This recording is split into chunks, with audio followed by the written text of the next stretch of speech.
3D objects in Figma. If this guide helpful, don't forget to like and subscribe. Open a browser and search for open3dmodel.com.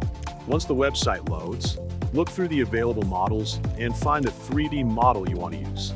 When you've found a suitable model, click the download link associated with it. After that, scroll down on the page and click the download button to begin downloading the model file. Next, go to Figma.com.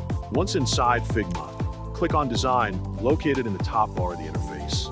Then, scroll to the bottom of the screen and click Actions in the bottom bar. In the search field that appears, type Simple 3D Viewer and press Enter. When you see the result, click on Add 3D Object to start the insertion process. A file prompt will appear. Select the OBJ file that you downloaded earlier from open3dmodel.com. Once the file has been inserted into your design, look for the Export to Figma option and click it to complete the process.